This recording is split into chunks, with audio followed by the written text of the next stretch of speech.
Good afternoon. Good afternoon, everyone. Glad to have everyone here. We thought it was going to be a light crowd today, so looks like we have a little bit of an audience. I would like to call this meeting of the Oklahoma City Planning Commission to order and welcome you to our meeting. Before we begin, I do want to have a few reminders about some of our rules for this meeting. Number one, I want to remind everyone to, if you are wishing to address the commission and you are not an applicant, please fill out one of these forms to have the opportunity to address the commission. We do ask that you limit your comments to 5 minutes. And we also ask that if you're here with a group of people that you will select a representative to speak for all of the issues that you have. We do reserve the right to limit any repetitious comments. So we do ask that if you're making a comment about some concerns and your neighbor has the same comment, that you don't repeat yourselves, that we just need to hear one time from each person. And we do ask that you please silence any cell phones. And finally, we just ask that you follow the golden rule. Be respectful of each other and the commission and the process. So with that being said, we'll move forward with receiving the minutes from the August 24th, 2023 meeting. Mr. Chairman, I move to receive the minutes of the August 24th, 2023 commission meeting. Commissioner Clare moves to receive the minutes from the August 24th, 2023 meeting. That motion's been seconded by Commissioner Meek. Please cast your votes. And the motion passes. We're in line for continuance requests, and we'll begin with uncontested requests. Item 15 is SPUD 1509, defer to September 28th. Item 16, case C7581, defer to September 28th. Item 17, SPUD 1558, defer to September 28th. Item 18, PUD 1965, defer to October 12th. Item 19, case CPA 2023-5, defer to October 12th. Item 20, case PUD 1967, defer to October 12th. Item 21, case PC 10891, defer to October 12th. Item 22, case PC 10895, defer to October 12th. Item 23, case PC 10900, defer to October 12th. Item 24, case PC 10898, defer to October 12th. And item 25, case PC 10897, defer to November 9th. Thank you. Is there anyone here wishing to be heard on items 15 through 25? Seeing none, I think we're in line for a motion. Move to grant the uncontested continuance request as read. Commissioner Clare moves to grant the uncontested continuance request as read. That motion's been seconded by Commissioner Newman. Please cast your votes.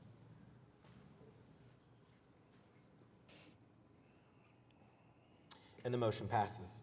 We're in line for new requests. Item 6, case CE 1105, defer to September 28th. And item 13, PUD 1950, defer to October 12th. Is there anyone here wishing to be heard on either of those items, item 6 or item 13 on the agenda? Seeing none. Move to grant the new continuance request as read. Commissioner Clare moves to grant the new continuance requests as read. That motion's been seconded by Commissioner Meek. Please cast your votes.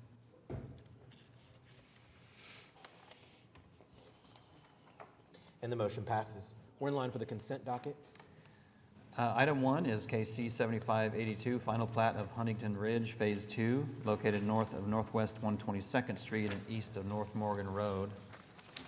Item 2 is case C7583, final plat of Scissortail Crossing, Phase 2, located west of South Check Hall Road and south of Southwest 29th Street. Item 3 is case C7584, final plat of University Place, located south of Northwest 115th Street and west of Northwestern Avenue. And item 4, case DA 6PH, application for consideration of lot split deed approval, located at 15712 Waterstone Way and located east of Northwestern Avenue and north of Northwest 150th Street. Thank you. Is there anyone here wishing to be heard on items 1 through 4? Seeing none, we're ready for motion. Mr. Chairman, I move to approve the consent docket. Commissioner Clare moves to approve the consent docket. The motion's been seconded by Commissioner Privet. Please cast your votes. And the motion passes. We're now in line for items requiring a separate vote, and we'll begin with item 5. Item 5 is case C-7580, final plat of Country Colonnade Phase 5. This is located north of Northwest 192nd Street and east of North Portland Avenue, along with variances to section 5.2.8.a and table 5.1 in section 5.3.2.a of the subdivision regulations. Dean Colitas, Civil and Environmental Consultants, 4700 Gaillardia Parkway, Suite 101, representing the applicant. As a civil engineer here, I'd like to address the variance requests that are on the TIs there. The one variance request, which is number 2, related to the 2 access points. So as you can see, the overall plat there, it's a master planned, multi-phase deal. So, obviously the Phase 5 tract. There is one entrance now, but to meet the 2 entrance requirement, we do plan to put a all-weather access road for emergency services between Thomas Drive, which is the drive that's on existing roadway that's on the west side there, and connect that with South Country Drive, which is being constructed right now on the east side. So essentially, we would have 2 access points. There's only 27 lots there, so we would still meet that requirement for access for fire. So technically, we would not need that variance if we're going to put that all-weather access road in. So I think that could probably be stricken. The variance 3, which is the length of the cul-de-sac, again, is more of a temporary variance because when the new subdivision's built, just to the west of there, it'll all connect and it basically will meet that requirement for the cul-de-sac length. So that would be required for variance, but the first one I think we can strike on number 2 because we will add that all-weather access road there. Could you address the 2 access points one more time for me, just so I'm clear? Sure. So obviously the outline is Phase 5. That's the plat we're discussing now. The just the south there, that road is being constructed right now, and there'll be a connection point to the other neighborhood there to the west. Technically, that's one access point, but it is less than 27 lots. But if you count the lots south of that, I think that's where we're getting to 30. So to meet the code and just to make sure that the emergency service has access, the developers wanted to put that access road in there, which is the future 192nd Street. So therefore, they'll have 2 immediately once the improvements to the south are constructed. They're under construction right now. So do we need to make, from our perspective, do we need to require you in the TE to build that all access? That would, yeah, road? you could do that instead of the variance, and that would probably meet the intent. Okay. And then the variance for the cul-de-sac length, obviously that's more of a temporary variance because once the section of the future's built, it'll meet the requirement per code, so. Okay. Commissioner Noble? So the concerns that I had were answered with that. I did have a question on that. The access point going back to the east at that, I guess there's going to be a 4-way stop right there. Correct. It appears it's just going into a lot, but is there a stub out in that? Yeah, there's a stub out There's road already to the east, stub? yes, sir. Yep. Okay. That's being constructed now, so that's part of the existing improvements being constructed currently. And the property to the east is under the same ownership? The property east is not owned by us, but It's they being built will be right now? required. Yeah, they have a preliminary plat, but I think when they come in with their final plat plans, they'll be required to connect to that road. Okay. And you agree with all the other TEs? Yes, sir. I have a question, because I might need an explanation from Public Works, but I'm a little confused if this phase, which is, you said 27 lots? 27 lots, yes. Needs 2 access points, and as you described, both the access points come in at the same point. Right. To me, that's not 2 access points, that's 2 routes to get to the, Yes, So- but it's so- also less than 30 lots. It's only Okay. 27. So technically, it meets it now if you consider that single road, because 30 lots and more is the variance, but we have only 27, so. okay. Jared may be able to kind of represent that. No. Yeah, Jared Martin, Planning Department. So if you, what lot number is that? If you see on the current phase south of it that's being constructed, there's a lot number 9, I think it is. There's a street that kind of tees into that. If you, right now, we're kind of looking at it as if the cul-de-sac starts right there, because there's no other street north of it for them to get out, if that makes sense. Because if they don't have the all-weather surface tying in at the south end of their site that provides the 2 access points, and they really just have the 1 access point coming off of 192nd Street. And so we start counting the cul-de-sac length and the number of lots from that intersection there that provides 2 accesses back out. Okay. If that makes sense. And so really, if he doesn't do the emergency access like he's saying he will, then we have to start our measurement from that point and start our lot count from that point. So that gives us over 30 lots from that point, and it's also over 1,000 feet for that cul-de-sac. So that's why we did it the way we did it. All right. So That that makes sense. answers my question. Thank Okay. you. Other questions, commissioners? And eventually, access will be made to Portland. Correct, yeah. As the next phase is built, it'll all be interconnected, and there'll be 2 access points through the whole neighborhood, yeah. Other questions? We do not have anyone signed up to speak. Okay. So with that, I think I'll start with the variance to, Sounds like we just need to amend TE2 now, because it sounds like we don't need the variance because of but we're going to want to require the so all-weather surface. strike TE2 and then start with the variance on number 3. And then so we still need the variance on 3. Yeah, variance on 3, Okay. yes, for now. And it's just temporary, so. Yeah. Okay. So recommend to approve variance number 5.3.2.A for maximum length of a cul-de-sac. Commissioner Noble moves to grant the variance to section 5.3.2.A of the subdivision regulations. That motion's been seconded by Commissioner Govine. Please cast your votes.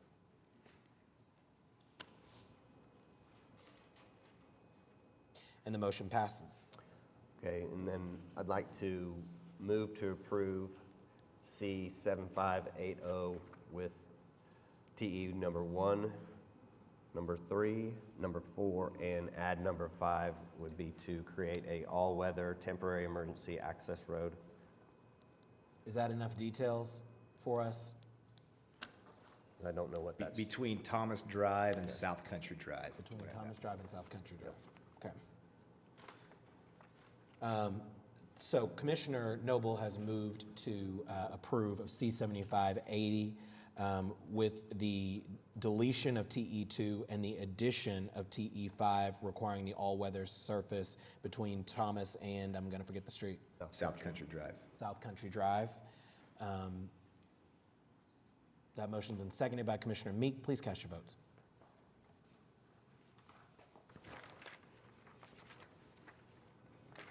And the motion passes. Thank you very much. We're in line for item 7. Item 7 is PUD 1382-SP01, application for a specific plan pursuant to the approval of PUD 1382 located at 16308 Ironstone Place. Is there an applicant present? No applicant present for item 7. All right, well then we'll just move this to the end of the docket. Let's go to item 8. Item 8 is SP-580, application for a special permit to operate use unit 8550.1, mining and processing materials and raw materials, minerals and raw materials in the AA district, located at 12017 North Post Road. Good afternoon, David Box, 522 Colcord Drive. Here on behalf of the applicant. If you see on the map SP 543, that was the previous special permit application that we had for the mining operation. We didn't have enough space to have the necessary scale house, so all this is a cleanup to allow the scale house that will be a part of the current and ongoing operation. Thank you. This is in my ward. I did meet with the applicant. I have no questions or issues with this, given that this operation is already happening all in the area. So I have no questions and no objections. We have no one signed up to speak. Are there any other questions from commissioners? And I think we're ready for a motion that I cannot make. Mr. Chairman, I'll move to recommend approval SP 580. Commissioner Claire moves to recommend approval of SP 580 to City Council. The motion has been seconded by Commissioner Meek. Please cast your votes. Thank you. The motion passes. Thank you. We're in line for item 9. Item 9 is case PC 10893, application to rezone 9801 South Rockwell Avenue from PUD 1620 to AA. Good afternoon, Mark Grubbs, 1800 South Sarah Road, on behalf of the applicant. I believe everybody's seen this application before. We were requested to continue it. It originally came as a straight RA2 application. This piece of property is currently within a PUD with the rest of the 160 acres to the west. The only reason for the request of this rezoning is that existing PUD only allows the one access point onto Rockwell.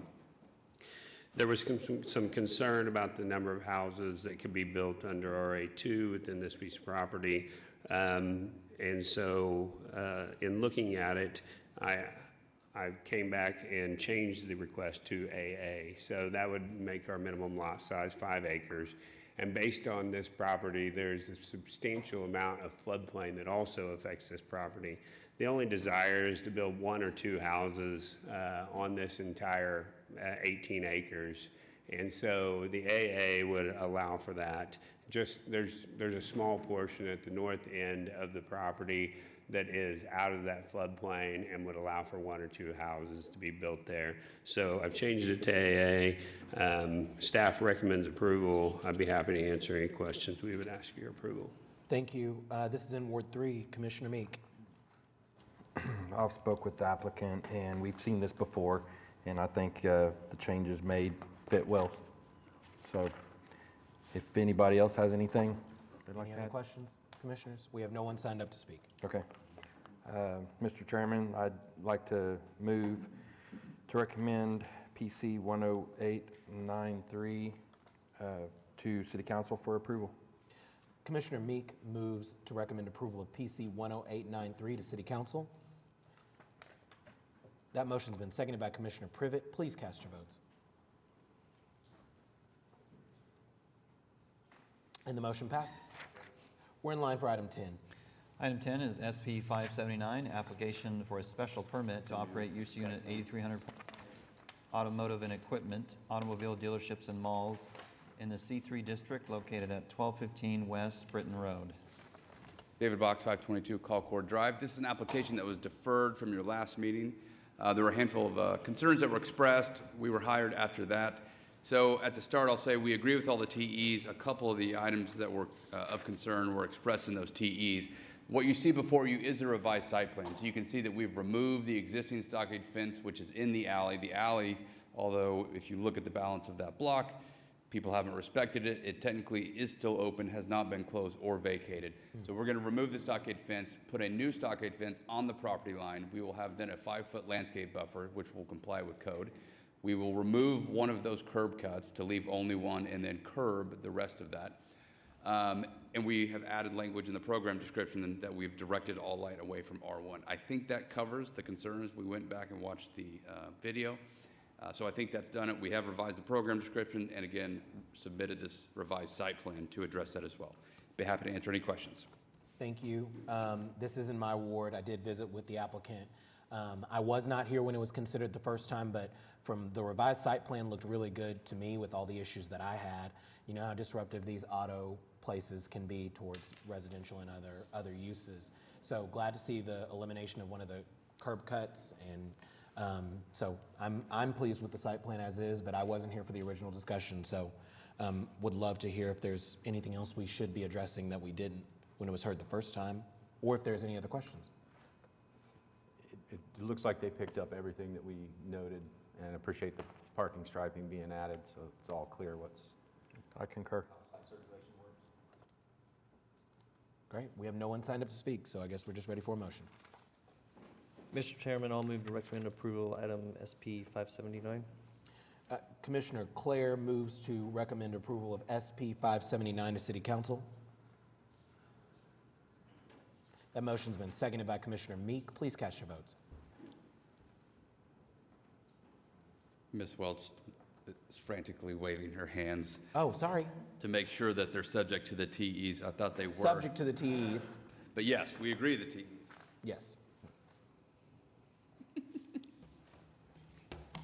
Sorry. Perhaps frantically was not the right word. Just commotion out of my periphery. All good. Okay, we're in line for item 11. Thank you. Item 11 is SPUD 1560, application to rezone 1744 Northwest 15th Street from R2 to SPUD 1560. So Adam Landman, 718 West Sheridan Avenue here on behalf of the applicant. We did speak to Commissioner Govine about this, and I know that there are a couple of things that have been discussed about the alleyway.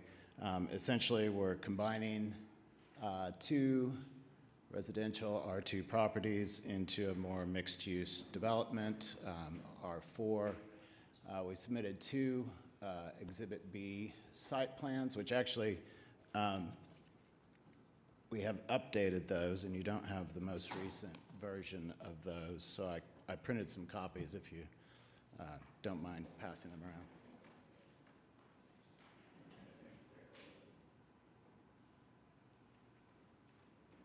Those are a little more accurate to the current setbacks. Essentially, the SPUD outlines that should the existing two buildings remain, we will be installing a parking lot in the back. We've updated that parking lot on the Exhibit B that you're getting, which reflects the current setbacks and some other issues that we worked out with staff. There are some provisions for expansion towards the property boundary on 15th Street, and as well as expansion of those one-story structures.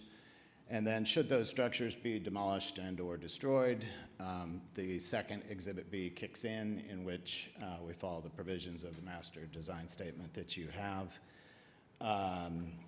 That's a three-story mixed-use development. And we do have a couple of items in the staff comments that we'd love to go over with you, or that I'd love to go over with you. I can either do that, probably do that now, and get it knocked out.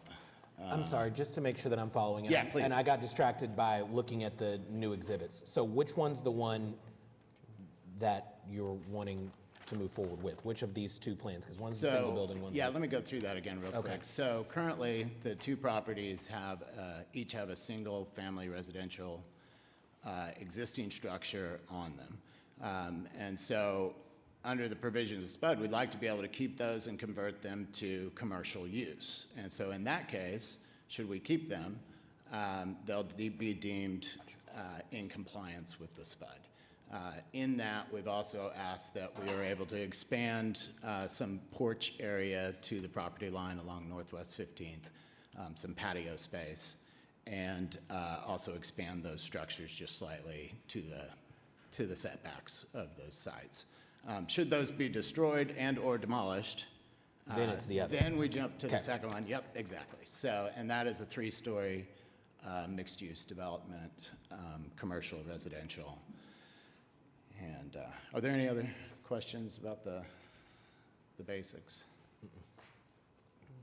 So in the staff comments, staff report, we had a couple of things that we did review, again, with Commissioner Govine, and I just want to address them real quickly. This was something that I went over with staff. It's item 6 on page 2 of the staff comments. And it's concerning the site-proof screening, and we're perfectly happy to put in the vegetative screen element that staff recommended. And I think the semicolon there should be an or, and then we would see no reason not to strike that or native trees on 30-foot centers at the end of that sentence. That was, just for info, that was rising out of reviewing both item 6 with site-proof screening, which applies to the south boundary of the property, as well as item 7, landscaping overall. So I think the conversation and what the applicant's agreeable to is providing the vegetative screen and end of story, basically, not that or trees. It's only screen would be allowed. So striking the last words of or native trees on 30-foot center, we'd get rid of that from paragraph 6. So you're in agreement that this, excuse me, the semicolon is replaced with an or, and then eliminate that last bit after the comma at the end of the sentence, correct? Because Correct. Yeah, and changing it to or a landscape buffer, so that Yeah. you could still provide a standard 6-foot site-proof fence if desired. Yeah. Okay. Sorry. Well, and maybe, I don't know if you're coming to this one, but the item in number 7, were you going to clarify that one as well? Yeah, yeah. So I think the next one, if that's all clear, is, let's see, where's that? It is item 7 under utilities. And struggling to see that in front of me here. Anyway, it has to do with the alleyway. There it is. So there's a note in there on page 7. It's item 7 up there at the top. Site plan shows a 5-foot alley. However, this is really a 20-foot total alley. There's a sewer main line there and we would need to move our parking back 5 feet. We discussed this just ahead of time to kind of get clarity on this issue. And maybe I'll let staff talk about Yeah, that. Dustin real quick. Seagraves, Utilities Department. We just spoke with the applicant. What it is the alleyway, there is a 20-foot platted alleyway. It extends probably about halfway, 3/4 of the way through the property, and then the rest of the alleyway to the east has already been vacated.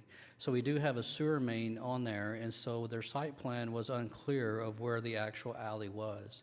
So their property line that they're showing, I didn't know if that was in the center of the alley, therefore their parking lot extended 5 feet into the alleyway.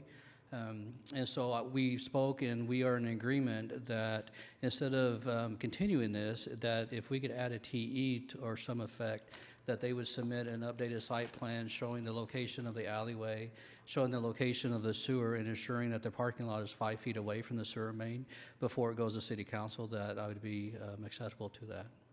So are they allowed to construct their parking in the alley?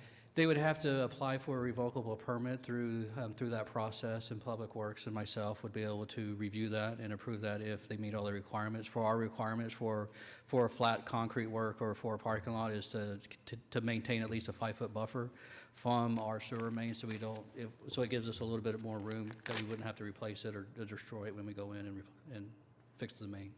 So can we go back to the previous screen? So for the sake of commissioners, because I was not following this until I had enough staff talk to me about it, the alleyway ends where the R4 begins. You can see that outline. So those of us who did not get a chance to hear that directly, that's where it ends. So I think it's important for us to remember as we're considering this, that it's a revoke. If we went with the path that Dustin just described and they revoke the permit, where's the rest of the parking? So I feel like we need to address the parking in the alternative in addition to reconciling with whether that's what we want to do. So just want to be clear about that. If we don't address it, it just means that there's just not parking in that alleyway, and it's not as many parking spaces as they originally intended. So just want to reserve that as another thing we need to make sure we discuss. Anything else, Dustin? Sorry. No, that's it. I derailed us. Unless you have any questions for me. Any questions for Dustin? Okay. Thank you. So the last thing on my list here, if there's nothing else on the alleyway issue, is just kind of going over the staff recommended TEs quickly. And that's on page 11 and 12. And number 1 Staff would like us to recommend a maximum number of residential units. And we've come to the number 12 on that for the development. So those would exist on the second and third floors. And I'm just going to go through these and then we can talk about them.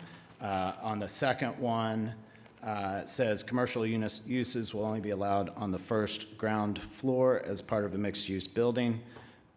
We'd like to amend that to the uses 8300.37 and 8300.38, the eating establishments and eating establishments sit-down alcohol permitted, and allow other commercial uses on the upper floors, retail, office, et cetera. But we're fine with the restaurant and alcohol being served on the first floor. And then number 3 and number 4, we didn't have any comments on. Okay, can we go back to TE2? Yes. Just to clarify, Yeah. you want to make sure that use units 8300.37 and 38 are allowed on the first floor, but then you'd also like to make sure that you have the flexibility to have any commercial uses on the second floor. The other uses The other listed uses that were- in the okay. SPUD, yeah. Okay. Which would basically are primarily residential with the addition of administrative and professional offices and live-work units, community recreation, properties owner association, Retail sales. retail sales and Yeah. services as So well. like, we imagine an artist or something up there. Mr. Magoo's attic, second location. Yeah. Commissioner Govine, do you want to Sure. respond to the TEs? And Yeah, I mean, this is, we've covered probably the majority of the conversations, and as I was mentioning a minute ago in the landscape portion of the report, that didn't need any revision. That was okay as it stood, so that's why you skipped over that, which is correct. I just wanted to clarify that. And I think the alley TE, I've got that straight. If the applicant's agreeable and no one else has any concerns with that, that makes sense to me. I don't have any issue with allowing, limiting the more eating and drinking uses to the ground floor, but allowing the other ones on the upper floors. But that's open for conversation as well. What else was it? Let's see. Yeah, I mean, I'm in support of the application. I think that from the standpoint of the neighborhood, I think the parking is sufficient for the development, either in its initial iteration or potentially a slightly more dense residential. They still have sufficient parking and are in fact adding some parking to the neighborhood with the on-street. But certainly open it up to other comments from other commissioners. I had a question on the alley. I just want to make sure I understood it correctly. So the alley easement extends from Indiana to the east and would be located in the new paved drive, is that correct? Would be located where, sorry? In the new paved drive? No, the easement actually is located on the south property line there and extends 10 feet over it in both directions. Okay, so the parking would be on it? A little bit of the parking, Okay. 5 feet of the parking Okay, would be I just on it. wanted to, and then it If you visualize the property line, that black line, just the 5 feet away from the parking lot, if that's the middle of the alley, then the platted alley is 10 foot to the north and 10 foot to the south. okay. I don't think the cursor's not in the right place, right? Yeah, Do go I up. have a cursor? Go up, Jared. Right there. And then, and that extends all the way to? That extends all the way to the R4, just to the east. And then after that, then that alley has been vacated and has been closed, but we still maintain the easement access on it.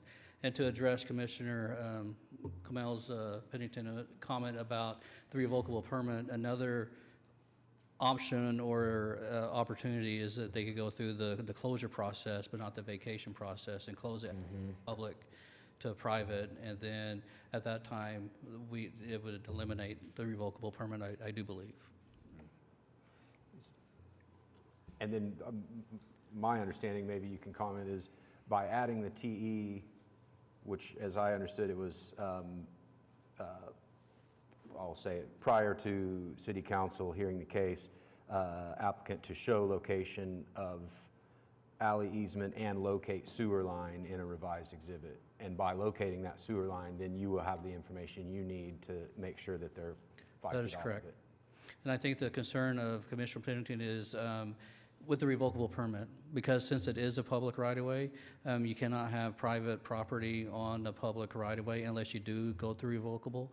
And there is a possibility that it could be denied. And so I think that is the concern. If it does get denied, then what's the solution? So kind of a thing. And that's where I was just thinking that by going through the closure application, which is more time, more money, that then you could convert that public right-of-way into a private alley. We would still maintain easement, but then it wouldn't be, then they would be allowed to go in 5 feet, 10 feet into the alley.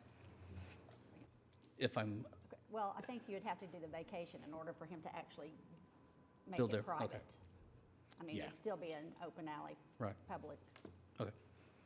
I mean, But that's another option. closed to solution. public use, but it would not transfer ownership. Okay. And I've got one question, Dustin. We're still not sure where the sewer is at, whether those 10 parking spaces would be allowed. That is correct. On their site exhibit, they didn't clearly indicate the alley width Right. or the location of the sewer line. So I'm just going under the assumption that property line that they show in their exhibit is the middle of the alley Correct. where my sewer line would run. Okay. And the alley would be 10 feet to the north and 10 feet to the south. Got it. And so what I am recommending them to do is to go back out, resurvey it, or get an updated exhibit to be able to show that alleyway, so that way they know where everything is at and be able to adjust their parking accordingly to make sure it's 5 feet away from the main. See, under those circumstances, I'm finding it hard to, I'm wondering why we wouldn't wait for a continuance and see the new site plan. Because where we put the parking is significant when we're talking about this neighborhood. I mean, I'm a person who frequents the Plaza District, and so I know that that's a challenge. I have some reservations about that. The other thing that I'll just say while we're talking about this is, if we go with the alternative, if they go with the alternative plan, and you're talking about a 3-story building, what about that residential, that R2? And I'm certain it's probably a rental property on the east side. To go from having another home next to you to now a 3-story commercial potentially operation above you, I think we need to have we need to talk about what the setbacks look like and make sure that we are clear about being okay with that. I mean, obviously the first plan sounds fantastic, but I just think we need to keep that in mind as we're thinking about how to move forward. So, thoughts on all of that? Yeah, I had a question too, is just what is the minimum number of parking spots that they can have? Yeah. So I think we've addressed that as 15 in the SPUD. Minimum. And I was going to bring that up as well, because if we do run into an issue with this alley, and just to comment very quickly, the south property line as shown is the center of the existing alleyway. You know, if we did run into an issue with our revocable permit, we would obviously have to have the alley vacated to get our 15 spaces that are required by the SPUD that we're asking for. So we couldn't actually execute the SPUD without having that. And so we'd have to go to the next step, which was just mentioned by staff, which is, okay, now you got to go to the expense and extra time of actually vacating the alley. And so in my mind, I'm seeing a 2-step process in which there's a revocable permit. Should the revocable be somehow problematic, we would have to vacate the alley. We couldn't just build this without the parking because we have a minimum or a maximum number of parking spaces on the site. And for staff clarity and for everyone, we can't mandate the parallel parking, right? That's a traffic commission issue. Correct. Sarah Welch, Planning Department. Actually, parallel parking would likely be allowed without the review unless they're providing ADA spaces, in which case those do have to be approved by Traffic Commission and City Council. Okay.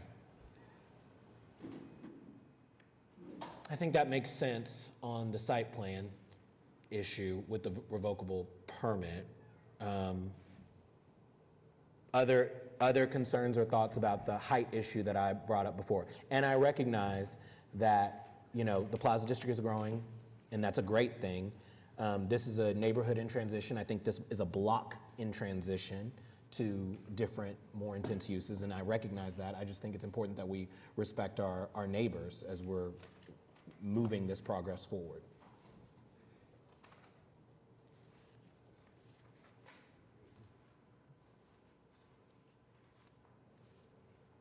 Could limit the height. We good with 40? I mean, we're only talking about 5 more feet than what's allowed for residential already in R1. I don't have an issue with it. So, sounds like no one else does either. I'm just, I just want to make sure we talked about it. So R1 right next to R2. R2. It can be You could be 35 feet. 35 feet.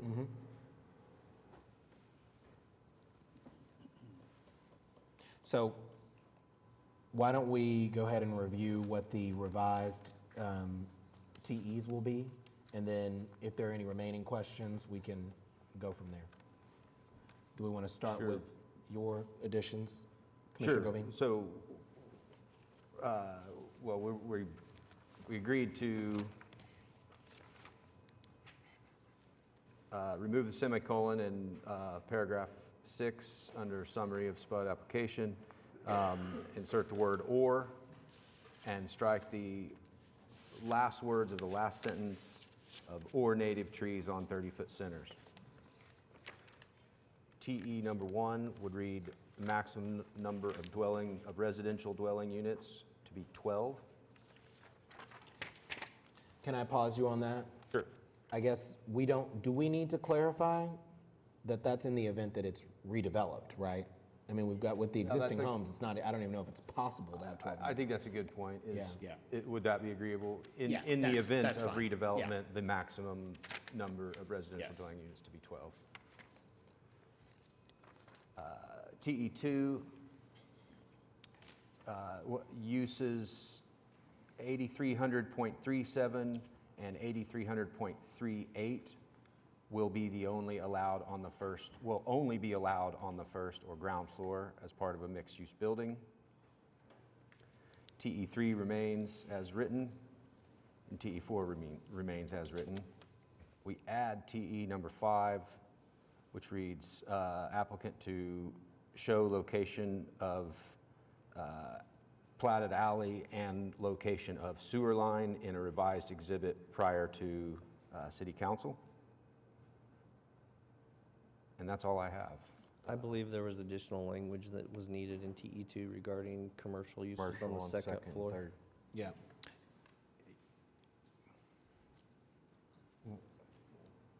It was the uses that were requested in the SPUD Yeah, would be allowed on the second floor, except for the 2 that were allowed on the first floor. Because we don't want to, I was just leaving it to, we're only limiting 2 of the uses to the ground floor only. And that's, everything else Is allowed. Unless we need to make Well, 2 or 3. I think we need to specify that on the second floor, then, because if it's potentially 3 floors, we've got you want retail 8,300. on the 3rd floor? What's That's, that? you're wanting to object to that possibility? Yes. Yeah. Yeah, I would say only residential. I mean, On the if we third. wanted to say, commercial uses 8,300, 37, 38 will be allowed on the first floor, and only residential uses allowed on the 3rd floor, I'm I good think with that covers it. I'm good with that. Are you all good with that? He's not, are we good with that? That one's not the best. Jeff Struble, 1111 Northwest 15th. I'm the owner of the property, and no, I'm not good with that. I think the office or retail use on the 2nd and 3rd floor is typical of what would happen down in that area, and I don't see, now the restaurant and the bar, I definitely we'd have that on the first floor, I understand that, but I don't understand the thought behind not having offices on a second or third floor of a building, because we don't know what would, what that's gonna be in 5 years, that area, and I think that's just, I would not be in favor of that. Office is different. Yeah, office is different than retail sales. Yeah. I mean, because in a way, I could, a home office is one thing, or a live-work unit's one thing.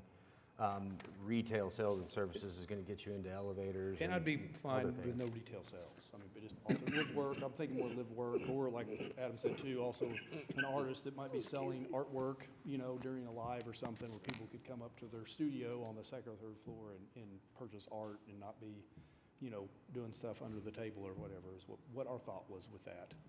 Not like a, clothing store or anything, but. Would it make sense then just to restrict retail, no 8300.63 retail sales and services not allowed on the third floor? I mean, I'm fine with that. I can live with that. Okay. Sarah, were you going to make a comment also? I was going to say, do we need to say that again one Yeah, more I time think for we the need to hold record? it. Okay. Please. Let's try TE2 one more time. TE2 shall read, uses 8300.37 and 8300.38 will only be allowed on the first/ground floor. Use 8300.63 is not allowed, well, also let's say, is only allowed on the first or second floor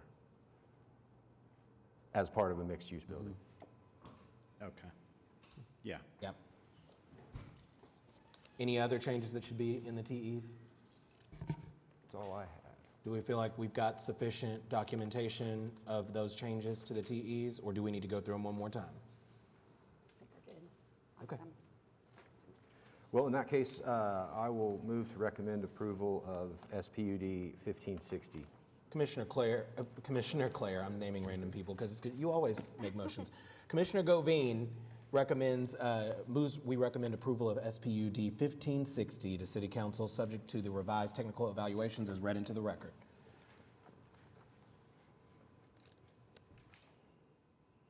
The motion's been seconded by Commissioner Noble. Please cast your votes. And the motion passes. Good luck. Thank you. Thank you. We're in line for item 12. Item 12 is case PC 10899, application to rezone 8100 South Santa Fe Avenue from PUD 597 to I-2. Good afternoon. My name is Steve Cupid. I've owned this property for 27 years, operated Steve's Wholesale Tools out of the warehouse. I'm wanting to retire. I have a proposed tenant that wants to lease the warehouse and that back approximately 7 acres behind, which is a grass field now. We keep it mowed, but the tenant wants to, proposed tenant wants to place outside storage there for trailers or containers for equipment use. Going to bring a lot of jobs to Oklahoma City, and wants to rent the warehouse as well as that back here in the back. And so I'd like to have I-2 for the outside storage for the trailers and the container trailers, and construction trailers. It's going to be back there. Did you see staff's recommendation to revise this application and make it a PUD? Did you get a chance to visit with staff about that? No, I didn't. I have a PUD now, and I was wanting to go to the straight I-2 because I sort of have an I-1 in the PUD that I have now. I didn't hear anything from the staff about it. Okay. Right. You've got an I-1 based PUD. That's kind of what we're asking, to have an I-2 based PUD to submit so we can control what happens between you and the residential. To the south. That's the south, concern. And there's an R1 to the north. It's undeveloped, but it's still there. So your existing PUD, the rights you have right now, already have protections for the neighbors to the south. So the residential properties to the south, there's some buffers that are required, some limitations there, so that any of your operations on your property don't negatively impact them. And so our question is, based on the fact that your request for I-2 has significantly less protections, for those neighbors to the south, are you willing to revise your application to be a PUD so that we can ensure that those same protections remain? So we can't, if you go to the request for straight I-2, we can't put any additional requirements aside from those that are in the ordinance. But if you go to a PUD, we have the ability to make those, to incorporate those same protections that are in your existing PUD. The problem I have is the proposed tenant will probably go away if it doesn't get pretty quick to see about the I-2 zoning. So you tell me I can't do an I-2 zoning? You could, I mean, it will be a vote of this commission and then a vote of the city council to determine that. But our concern is about the ability to protect those neighbors. So Sarah, offhand, what is the buffering that's allowed in the existing PUD versus what's allowed in the ordinance for I-2? Okay. I know she's looking it up.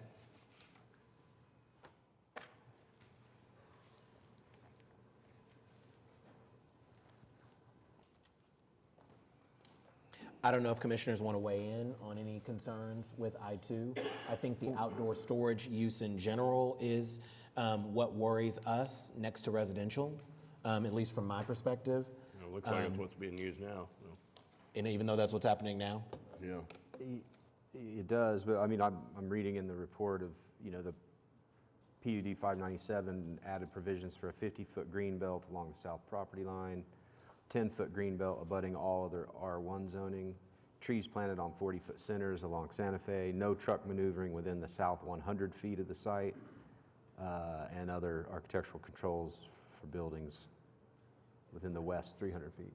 Mm-hmm. Significant. So Yep. is that the reason why you need to go to I-2? Because you want to get rid of that? Because I think what we're saying is we have concerns about getting rid of those protections that have been in place for a long time. I see what you're saying. I can't amend that unless I go to a PUD, is that correct? I mean. Yep. We would want to put probably that same language or something similar in the new PUD as well, is the thing. That couldn't be voted on today, though, would it? It had to be another PUD. Yeah. I'm sort of new to this process. Could I go ahead and go with see if it passes on the I-2? And then if it gets, I mean, I don't know how that works, I'm sorry. So just from a process standpoint, if you were to say you did not want to do the PUD and you just want to continue with your request for I-2, then this commission would make a recommendation. Just based on my initial look at where I think our commissioners are, it looks like our recommendation would be to deny your request to move to I-2, which would mean that in 6 weeks, the city council would then vote on your application for I-2. Right. With the understanding that our recommendation was to deny that I-2, which I think would impact your likelihood of success at the city council. I see. Okay, so let me make sure I'm understanding right. So if I do a PUD and put these limitations in there, there's a pretty good chance it can be passed. Yes. For outside storage, like 50 or 100-foot buffer like we had in the PUD before, And is that I'm correct? sure that, yes, and so I'm sure that Commissioner Privet would also be willing to work with you. So if you have a person who you're wanting to sell this property to, and they're saying, we can agree to some of these provisions, but not others, we're willing to negotiate that with the PUD, but your existing request for I-2 does not allow us to have any form of negotiation with the existing provisions that are in your current PUD. I see. Okay. I guess I'll go with the PUD. And so what we do is continue this item for probably a month. I can't hear you, Sarah. I'm sorry. October 26th. Oh, the was what 26th. Yeah, I know that's quite a delay if you have someone pending, but that's how long it would take to probably process and renotice and Right. create the PUD documents. And Sarah, he could take, if he had the old PUD, he could take that and revise it and kind of turn it into a new one, right? Yeah, we can assist Yeah. with that. Yeah, okay. Okay. And then here again on the 22nd? On the 26th. The 26th, okay. So you'd work with staff, we'd continue this item, you'd work with staff, they'd help you revise your current PUD, and then they'd bring it back on the 26th. Okay, very good. And I Thank you think very it much. would be helpful for both staff and the applicant to know if there are any provisions in the existing PUD that you would either expect to see or not expect to see. when you saw a new PUD. They're listed in the last paragraph, staff report. I think you could convince me on the truck maneuvering. I have wiggle room there. I think you could convince me on some of the outdoor storage, assuming we had sufficient screening. Yeah. So that'd be those are my only issues. Anything else, commissioners? I think that covers it.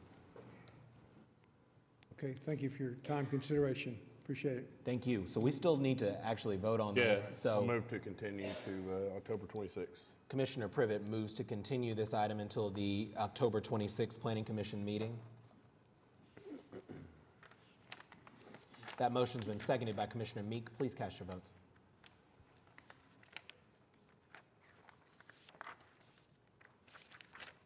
Thank you. The motion passes. Thank you very much. Thank you.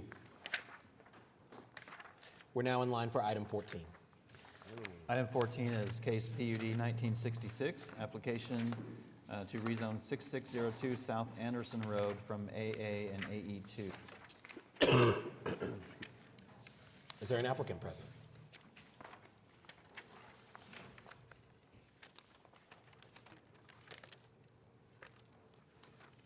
Good afternoon, Commissioners. I'm Ross Morris, Morris Engineering, representing the applicant, Lee Walther, who is here too, in case you have some questions for him.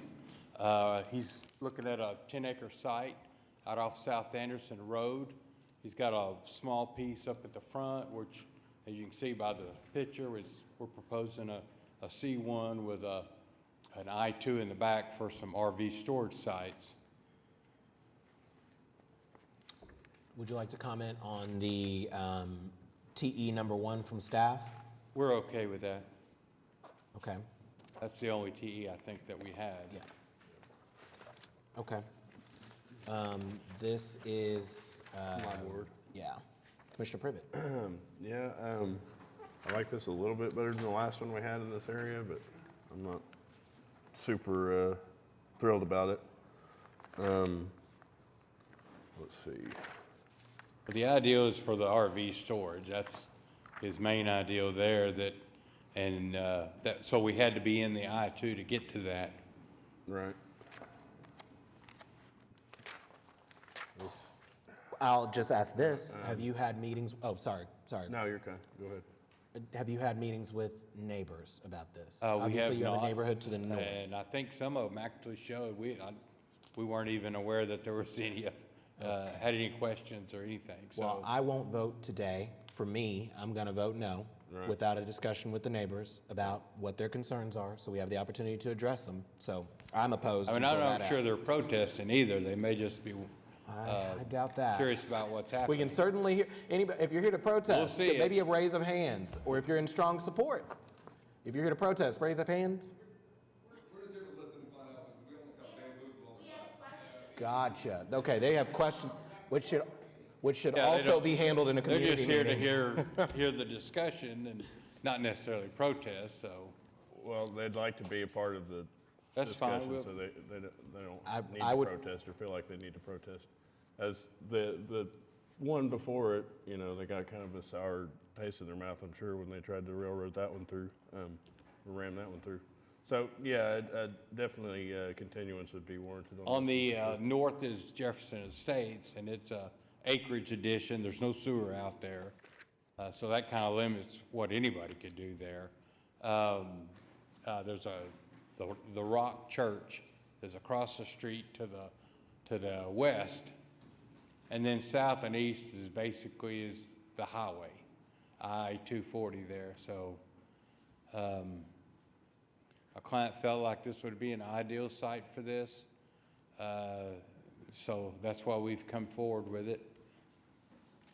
Well, we do have one person who's signed up to speak, so we could hear from them as we're considering whether we want to move forward with this or not. Maybe we'll get some clarity. But at this point, I still would prefer a community meeting before voting. But Boyd Weir?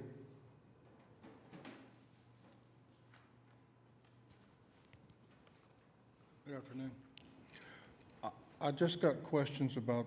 We just need your name and address for the record, please, and you have 5 minutes to address the commission. But yeah. What did he say? Your name and address for the record. That's what we need. Just your Boyd name and Weir. address. And your address? 12112 Southeast 64th, Thank you. just north of this proposed area. My question is, if this gentleman gets it rezoned and decides not to do it, will it still be zoned as commercial? Yes. The zoning runs with the land. So if he, once approved by both us and the city council, it runs with the land no matter who owns it. Or what he builds. Or what he builds. Or what he showed us to build right Yeah. now. My concern is last year, some folks came in, they wanted to put an RV park. And they didn't, the way they wanted to take care of their sewage was lagoons, open cesspools. And my concern is if this gentleman decides, no, I don't want to do it, can the other people come in and say, okay, now it's zoned the way we want it. Now we're going to go dig some lagoons and put up some old RVs, rental places. I can't speak to whether lagoons would be allowed with the current zoning. Now, I could not address. No, they wouldn't be. And with this zoning, only thing that would be allowed would be auto equipment storage, business support services, repair services, consumer, auto equipment cleaning and repairs, and building maintenance services. So no, it wouldn't be as wide open as the one before, but they would have those uses they can choose from within the PUD. Could I just, sorry, Sarah Welch, Planning, I'd like to address something, just for the benefit of those who weren't here on the commission. This site previously had a request for a campground use that was either denied or withdrawn. This is a new application. We worked with the applicant when the application first came in, it was unclear to us which uses were requested. So the way that it is reading today is that our C1, our neighborhood commercial uses, would be allowed on the entire site. And on that eastern tract, the larger tract, it would also, in addition to those C1 uses, also allow the uses that they're requesting for the RV boat storage. So I just wanted to clarify that. C1 does not allow like large gas stations and drive-through restaurants, but it does allow commercial uses. That's the Seagraves Utilities Department for the sewer. They would have to go through DEQ and get approval whether or not that they would be allowed to have lagoons or septic out there, since we do not have public facilities. Gotcha. So that's important. Guess I'm done. Thank you. Thank you. Commissioners? So for the sake of our neighbors, if we were to vote today to recommend approval of this application, in 6 weeks it would go before the city council. And the city council would have the ability to make any changes to this application just like we could. So what we could do is say, we're okay. I mean, based on what I've seen, it sounds like it's appropriate. I would prefer your input if you have any. So that's one option. The other option is for us to say we want to wait to vote on this item until the next meeting of the Planning Commission, which is the 28th of September, and then in between that time, it would give you the opportunity to visit with the applicant, to talk about your concerns, be clear about what's going to happen with this application, and then bring it back to us to make a recommendation to City Council. I'm seeing head nodding. How's our applicant on that? Please. Yeah. My name's Lee Walther, 1416 Southwest 106 Terrace. Can we, or if they're good with it, have you guys go ahead and approve it? We'll have the community meeting and we'll work it out at City Council if there's any problems. That's a question for us. We definitely want to work with these folks. They've expressed some concerns to me. I didn't realize there was going to be any problems. I honestly didn't realize that the prior owner, or the current owner actually, had this issue. So otherwise, we would have reached out to the community before we came here today. I think I'd prefer you go ahead. And is there some time constraint? Yes, the contract, we have contract on the land contingent on rezoning, and that contract is going to come to an end, potentially.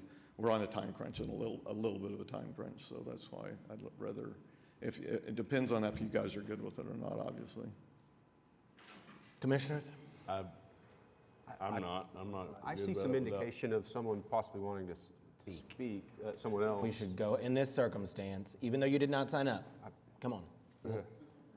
And I'll just say, while we're waiting on that, as it was explained, that we've got C1 for the entire property, the extent of the property. Yeah. I'm not sure I'm okay with that. We don't want that, honestly. I don't think that's Okay. confusion, I guess, on our part. We only want C1. So you, sir, you'd have to come to the microphone to, My name is Mary Ware from 12112 Southeast 64th Street in Jefferson Estates. And one of our main concerns is the schematic that was on the request does not match what they're telling us that they want to do.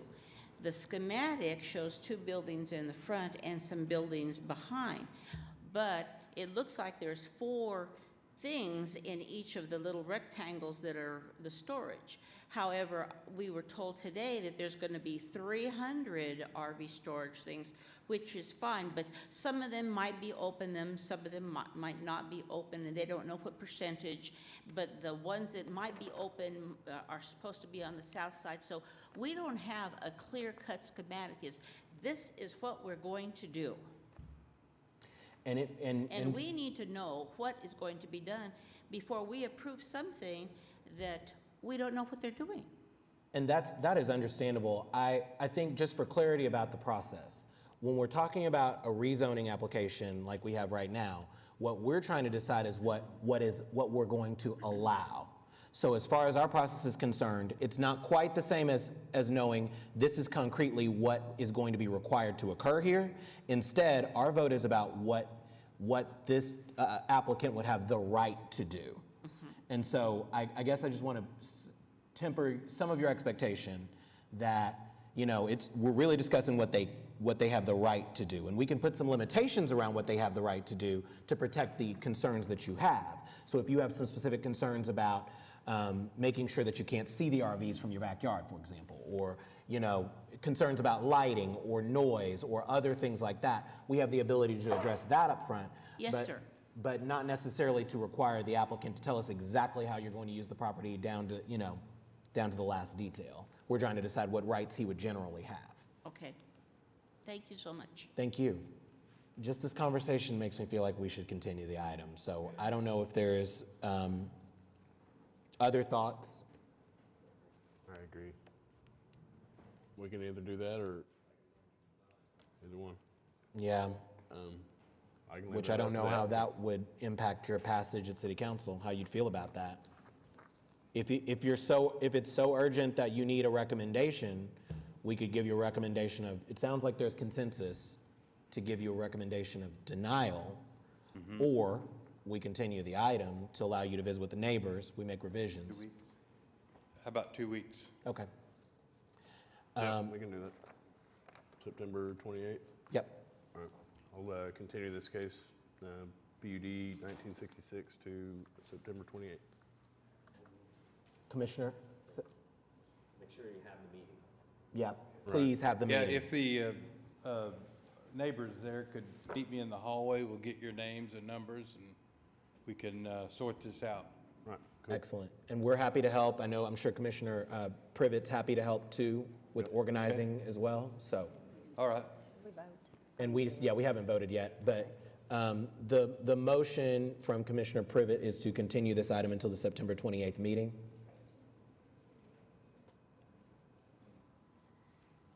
Waiting on my button. There it is. That motion's been seconded by Commissioner Clare. Please cast your votes. And the motion passes. Hey, Ross, you might want to check with the church across the street, too. I want to do what? Check with the church across the street. Oh, okay. Yep. Thank you. We are now in line for item 26. Item 26 is SPUD 1547, application to rezone 4107 North Georgia Avenue from R1. Hey, everybody. Fallon Brooks Magnus, representing the applicant, 733 Northwest 22nd Street. This is back before you because there was a noticing error. So this didn't get noticed to, we only did a radius for one lot and not two. So that's what happened here. So city staff re-noticed it, and then we took that opportunity to change some of the language that maybe had some unintended consequences and clarified some things. So that's why we're here today. That's it. Okay. You didn't pick up any protesters, it looks like. So that's good. I thought you would have. So It's because everyone likes me. that's true. It's true. Questions, commissioners? This is in Ward 2, and I know Commissioner Powers is out today. Any questions? We already have seen this. This is what we approved already, so. I was happy to see it approved the first time. Yeah. I'm still in support. You're in agreement with the one technical evaluation? Yeah, actually, she put that in there because I mentioned that it needed to be updated, so, yeah, I'm good with that. Okay. Just need a motion. Mr. Chairman, I'll move to recommend approval of SPUD 1547, subject to the technical evaluation. Commissioner Clare moves to recommend approval of SPUD 1547 to City Council, subject to the technical evaluations. The motion's been seconded by Commissioner Meek. Please cast your votes.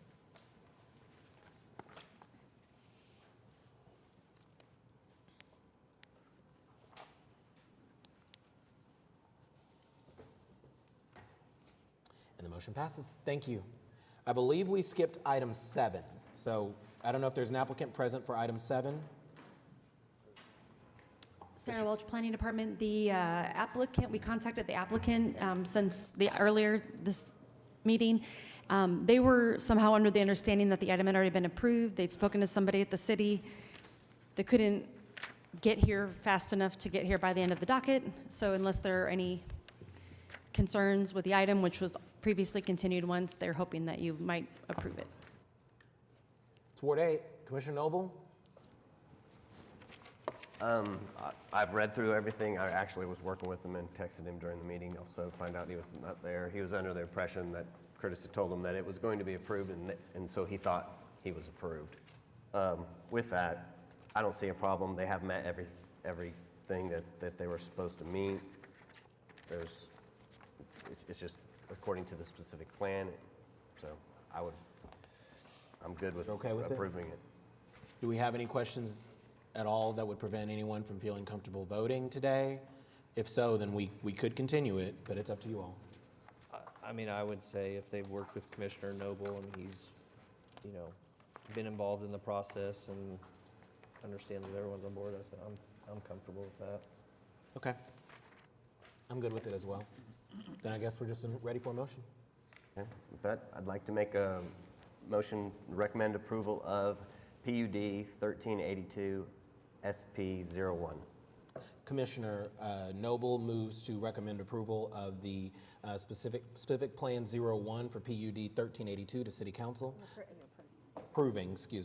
We are approving of the special permit, specific plan, long week, specific plan number 1 for PUD 1382. That motion's been seconded by Commissioner Clare. Please cast your votes.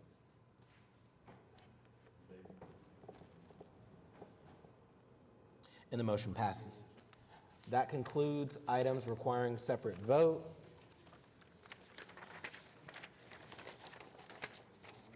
There are no additional items. Any reports from Planning Commission committees? No reports from committees. Planning Commission members, Commissioner Clare? Nothing for me. Commissioner Meek? Commissioner Privet? Commissioner Newman? Nothing. Commissioner Govine? Nope. Commissioner Noble? Nope.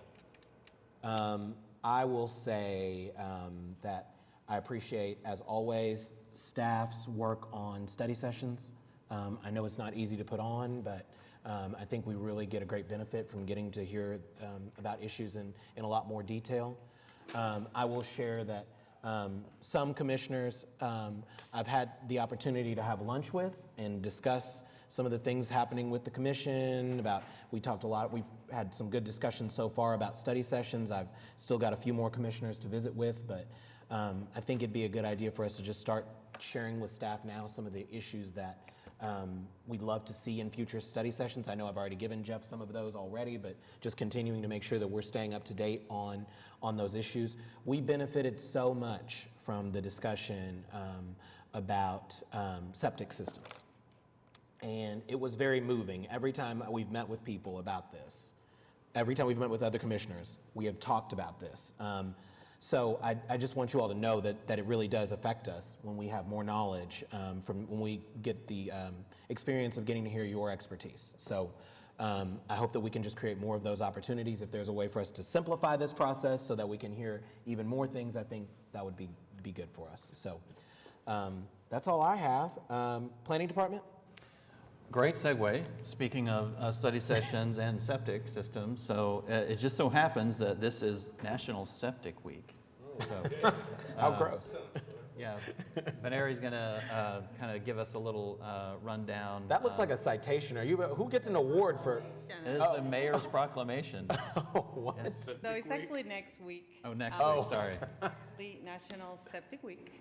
I'll wear When we were brown. in the study session, we talk about doing an educational campaign, the city do an educational campaign, and I start looking into it. And I discovered that actually EPA has a whole educational campaign. It's a national campaign. And, you know, we had some conversations with the Office of the Mayor and other parts of the city, and he agrees on proclaim officially next week. So we're going to be part of the Septic Smart Week. And during the next week, we're going to have a digital education campaign where we're going to be in all our websites and our social media. We're going to be having an educational campaign. This year, because it was like a very last minute, we're only going to do that, but hopefully in the future, we're going to get a little bit more involved on the whole process and in the campaign. To be honest, I never thought so many people were going to be interested in this. Yeah, it's becoming a thing. And so officially we are part of the cities that are part of the Septic Smart with the EPA. So That's I just great. Can you wanted get the show you DEQ to guys. show up? Hopefully for next year. Okay. It was a little hard to, like I mentioned, everything was done like in a hurry. We have done everything like in probably 2 or 3 weeks. But hopefully for next year, we're going to get DEQ involved and other people involved. Utilities, probably for next year too. So hopefully next year we will have a more robust campaign. I would like for Commissioner Meek to be honorary chairman of this because of his stories that he shared with us at the study session, which were great. So. Yeah, and this campaign is not going to be only for aerobic. It's going to be for all type of septics. So it's basically going to be like, hey, you once in a while go check out your backyard if you have a septic. So it's more like an awareness of you need to keep up with this, and it's important for us. So this is, so yeah. Love that. Love it. All right, thank you. That's all we have in the planning department. Thank you. Municipal Counselor's Office. Citizens to be heard. Mr. Warrior, I'm glad to see you back. Oh, thank you. We're trying. We're trying. Other business? Seeing none, and we have reached the end of our business. I don't even have the gavel, y'all. They moved it. They moved it from me. They didn't want me to do it. I guess the mayor doesn't use it. Seeing as we've reached the end of our agenda, we're adjourned.